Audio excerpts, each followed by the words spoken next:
ನಮಸ್ತೆ. ಇದು ಎಲ್ಲರೂ ಡಾಗ್ ಲವರು, ಹಸು ಲವರು, ಪ್ರಾಣಿ ಲವರ್ ಅಂತಾರೆ. ನನಗೆ ಅದರಲ್ಲಿ ಇದಿಲ್ಲ. ಏಕೆಂದರೆ ಒಂದು ಮನುಷ್ಯ ಅಂದಮೇಲೆ ಅವನಿಗೆ ಸಿಕ್ಸ್ ಸೆನ್ಸ್ ಕೊಟ್ಟಿದ್ದಾರೆ. ಅವ್ನು ಟಾಪ್ ಲೆವೆಲಲ್ಲಿದ್ದಾನೆ, ಅವ್ನು ಕೆಳ ಇರೋದೆಲ್ಲ ನೋಡ್ಕೋಬೇಕಂದ್ರೆ ಸಿಕ್ಸ್ ಸೆನ್ಸ್ ಇರೋದು. ಇದು ಕರುಣೆ ಅಂತಾರೆ. ಇವಾಗ ಒಂದು ಯಾವುದೋ ಒಂದು ನೀರಿಗೋಸ್ಕರ ಬರುತ್ತೆ, ಅದಕ್ಕೆ ನೀರು ಕೊಡ್ತೀವಿ, ಅದಕ್ಕೋಸ್ಕರ ನಾನು ನಾಯಿ ಲವರ ಅಥವಾ ಹಸು ಲವರ?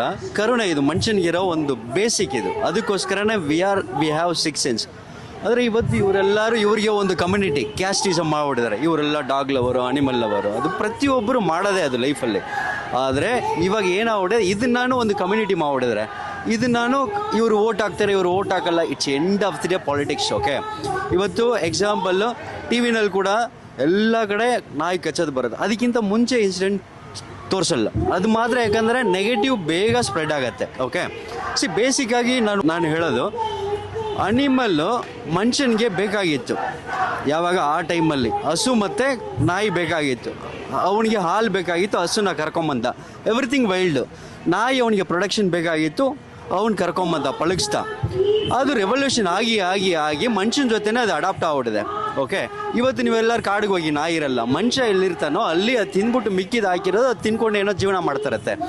ಇವತ್ತು we are upgraded technology. So ಹಂಗಾಗಿ ನಮಗೆ CCTV ದೊಡ್ಡ ದೊಡ್ಡ ಕ್ಯಾಮ್ರಾ ಎಲ್ಲ ಬಂದು ಇವತ್ತು ನಮಗೆ ಅದು ನ್ಯೂಸೆನ್ಸ್.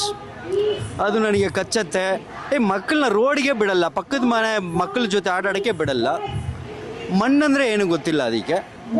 ಈ ಥರ ನೀವು ಅಷ್ಟೊಂದು ಕಾನ್ಫಿಡೆಂಟ್ ಆಗಿ, ಅಷ್ಟೊಂದು ಪ್ರೈವಸಿಯಾಗಿ ನಿಮ್ಮ ಮಕ್ಕಳನ್ನ ಸಾಕೋ ಅವಶ್ಯಕತೆನೇ ಇಲ್ಲ. ಹೊರಗಡೆ ಪ್ರಪಂಚ ಅವ್ರು ಏನಂದ್ರೆ ಗೊತ್ತಿಲ್ಲ. ಇಲ್ಲಿಂದ ಒಂದು ಕಡೆ ಬಿಟ್ಟು ಅವರು ಬೇರೆ ಕಡೆ ಹೋಗೋದಕ್ಕೂ ಭಯ ಪಡ್ತಾರೆ. ನಾಯಿ ಇದೆ, ಅವನಿದೆ, ಅಷ್ಟು ಥರ ಭಯ ಪಡಿಸಿ ಪ್ಯಾರೆಂಟ್ಸ್ ನೀವು ಭಯ ಪಡಿಸ್ತಾ ಇದ್ದೀರಾ. Everything end of the day it's A game, politics. ಇವತ್ತು ಮಕ್ಕಳಿಗೆ ಗ್ರೌಂಡ್ ಕಡಿಮೆ ಆಗಿದೆ. ಯಾಕಂದರೆ ಅವ್ರಿಗೆ ಓಟಿಲ್ಲ. ವಯಸ್ಸಾದವ್ರಿಗೆ ಪಾರ್ಕ್ ಜಾಸ್ತಿ ಇದೆ, ಯಾಕಂದರೆ ಅವ್ರಿಗೆ ಓಟಿದೆ. So reason everything politics, vote. ಆ ನಾಯಿ ಹಾಲು ಕುಡಿಬೋದಂತ ಅನೌನ್ಸ್ ಮಾಡಿದಿದ್ರೆ ಮನೆಗೆ 4 ನಾಯಿ ಸಾಕೋರು. ಸೊ ಅದರಿಂದ ಏನು ಉಪಯೋಗ ಇಲ್ಲ. ಇವಾಗ ಬ್ರೀಡ್ ನಾಯಿ ಸಾಕ್ತಾರಲ್ಲ, ಅದು ಕೂಡ ಒಂದು ಸ್ಟೇಜ್ ಆದಮೇಲೆ ರೋಡಲ್ಲಿ ಬೆಳಿಗ್ಗೆ ಹೋಗಿ ಎಲ್ಲ ಅಬಂಡನ್ ಮಾಡ್ಬಿಟ್ಟು ಬಂದ್ಬಿಡ್ತಾರೆ. ಈ ಮನುಷ್ಯ ಜನರಲ್ಲಿ ಈ ಸೆಂಟ್ರಲ್ಲಿ ನಾವು ಜೀವನ ಮಾಡ್ತಾಯಿದ್ದೀವಿ. ಸೊ ಇದಕ್ಕೆಲ್ಲ ಒಂದೇ ಸೊಲ್ಯೂಷನ್, ನೀವು ಅಷ್ಟೊಂದು ಕೇರ್ ಮಾಡೋಂಗಿದ್ರೆ ವಯಸ್ಸಾಗಿರೋ ನಾಯಿ ಕಣ್ ಕಾಣಿಸಲ್ಲ, ಕಾಲು ಆಕ್ಸಿಡೆಂಟ್ ಎಲ್ಲ ಆಗಿರುತ್ತೆ, ಅಂಥ ನಾಯಿಗಳಿಗೆ ಜಾಗ ಕೊಡಿ. ಅದು ಮಾಡಲ್ಲ. ಇದು ನಾನು ಮಾತಾಡಿ ನೀನು ಮಾತಾಡಿ ಏನೂ ಆಗಲ್ಲ. ಇದು ಸಮ್ಮನ್ ಡಿಸೈಡೆಡ್ ಇದು ಹಿಂಗೆ ಆಗಬೇಕಂತ ಏನೋ ಯಾರೋ ಒಬ್ರು ದೊಡ್ಡ ಮಾಫಿಯಾ. ಇದು 100% ಇದು ಮಾಫಿಯಾ. ಇದು ಎಲ್ಲೋ ಒಂದು ಕಡೆ ಆರ್ಡರ್ ಬರುತ್ತೆ. It's a money, 100% pure money. So ನಾನು ಹೇಳೋದು, you also came for rent in this ಭೂಮಿಯಲ್ಲಿ. ಅದು ಅದೇ ಥರ ರೆಂಟಿಗೆ ಬಂದಿದೆ. We are living. ನಾನು 100 ವರ್ಷ ಬದುಕ್ತೀನಿ, ಅದು ಒಂದು 10 ವರ್ಷನೋ 15 ವರ್ಷನೋ ಬದುಕತ್ತೆ. ಅದನ್ನು ಫ್ರೀಯಾಗಿ ಬಿಟ್ಬಿಡಿ. ಅದು ಯಾವ ನಾಯಿನೂ ಕಚ್ಚಲ್ಲ. ಓಕೆ, ಇವತ್ತು ಯಾಕೆ ಕಚ್ಚತ್ತೆ? ಯಾರೋ ಅದು ಮರಿ ಮೇಲೆ, ರಿಲೇಟಿವ್ ಮೇಲೆ, ಆ ನಾಯಿ ಮೇಲೆ ಹಚ್ಕೊಂಡು ಹೋಗುತ್ತೆ. ನೆಕ್ಸ್ಟ್ ಅವನೇನ ಸಾಯಿಸಿದಂತ. ಯಾಕೆ ಅದಕ್ಕೆ ಡಿಫೆನ್ಸ್ ಮಾಡ್ಕೊಳ್ಳೋ ರೈಟ್ಸ್ ಇಲ್ವಾ? ನಿಮಗೆ ಮಾತ್ರ ಇದೆಯಾ? ಅದು ಡಿಫೆನ್ಸ್ ಮಾಡ್ಕೊಳ್ಳೋ ರೈಟ್ಸ್ ಇಲ್ವಾ? ಹಾಗೆ ಯಾಕಿದೆ? ಅದು ಟ್ರಾವೆಲರು. ಓಕೆ, ಕೋಬ್ರಾ ಬಂದ್ಬಿಟ್ಟು 6-8 ಸತಿ ವಾರ್ನಿಂಗ್ ಕೊಡುತ್ತೆ, ಬರಬೇಡ ಬರಬೇಡ ಬರಬೇಡ ಅಂತ. ಬೈಟ್ ಮಾಡುತ್ತೆ, ಡ್ರೈ ಬೈಟ್ ಮಾಡುತ್ತೆ, ಕಚ್ಚಲ್ಲ. ಅದು ಇನ್ನೇನು ಅದಕ್ಕೆ ಆಪ್ಷನೇ ಇಲ್ಲ ಅಂದಾಗ ಮಾಡುತ್ತೆ. ಇದು ಅನಿಮಲ್, ಅದು ವೈಲ್ಡ್. ಅದು ಇದು ಮನುಷ್ಯ ಡೈಲಿ ಹೋಗೋನು ಬರೋನು ಓದಿತಾನೆ. ಅವ್ನು ಮೂಡ್ ಯಾವುದೋ ಇದಾಗಿರುತ್ತೆ, ಅವ್ನು ಹಚ್ತಾನೆ. ಮೊನ್ನೆ ಯಾವುದೋ ನಾಯಿ ಮೇಲೆ ಗಾಡಿ ಹಚ್ಬಿಡ. ಯಾಕಪ್ಪ ಕನ್ಸಲ್ಲ? ಇಲ್ಲ ನಮ್ಮ ಮಾವ ಹಾಸ್ಪಿಟ್ಲಲ್ಲಿದ್ದಾರೆ, ಟೆನ್ಷನ್ನು. ಆ ಟೆನ್ಷನ್ಗೆ ಅದೇನು ಮಾಡ್ತು? ನಿಮ್ಮ ಮಾವ ಕಾಪಾಡೋಕ್ಕೆ ನೀನಿದೆ, ಅದಕ್ಕೆ ಯಾರಿದ್ದಾರೆ?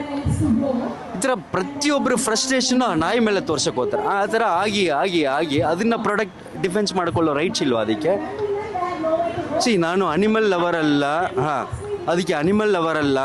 I am just telling. ಒಂದು ಕರುಣೆ ಅನ್ನೋದು ಇಲ್ಲ ಅಂದಮೇಲೆ, ಮೊನ್ನೆ ಯಾವುದೋ ಕೂರ್ಗೆ ಹೋಗಿದ್ದೆ, ಅಲ್ಲಿ ಎದುರುಗಡೆ ನಮ್ಮ ಮಕ್ಕಳ ಕಚ್ಚತ್ತೆ. ಈ ಥರ ಎಲ್ಡರ್ಸ್ 45 ವಯಸ್ಸು ಮೇಲಿದಾರಲ್ಲ, ಐ ಆಮ್ ಟೆಲ್ಲಿಂಗ್, ಇದನ್ನು ಹಾಕ್ಲೇಬೇಕು ನೀವು. ಅವ್ರಿಗೆ ವಯಸ್ಸಾಗಿ ಮನೆಗೆ ಕೂತ್ಕೊಂಡು ಕೆಲಸ ಇಲ್ಲ. ಅಕ್ಕಪಕ್ಕ ಏನು ನಡೀತದೆ, ಅವ್ರ ಮನೆ ಸ್ಟೋರಿ, ಇವ್ರ ಮನೆ ಸ್ಟೋರಿ. ಓಕೆ, ಆ ಫ್ರಸ್ಟ್ರೇಷನ್ ಅವ್ರ ಮಕ್ಕಳು ಬೈತಾರೆ. ಓಕೆ, ಆ ಫ್ರಸ್ಟ್ರೇಷನ್ನ ಯಾವುದೋ ಒಂದು ಕಡೆ ತೋರಿಸೋದು. ಬೆಳಗ್ಗೆ ವಾಕ್ ಹೋಗುವಾಗ ಇಂಥ ವಯಸ್ಸಾಗಿರೋದು ಅವರಿಂದನೇ ಈ ಪ್ರಾಬ್ಲಮ್ ಆಗ್ತಿರೋದು. ಅವರೇ ನೆಗೆಟಿವ್ ನ್ಯೂಸ್ನ ಜಾಸ್ತಿ ಸ್ಪ್ರೆಡ್ ಮಾಡ್ತಾರದು. ಯಾಕಂದರೆ ಯಾವ ನಾಯಿನೂ ಕಚ್ಚಲ್ಲ. ನೀವೇನು ಆಕಾಶದಿಂದ ಬಂದ್ಬಿಟ್ರಾ? ಮೊನ್ನೆ ನನ್ನ ನಾಯಿ ನೋಡ್ತಾ ಇದ್ದೀರಾ?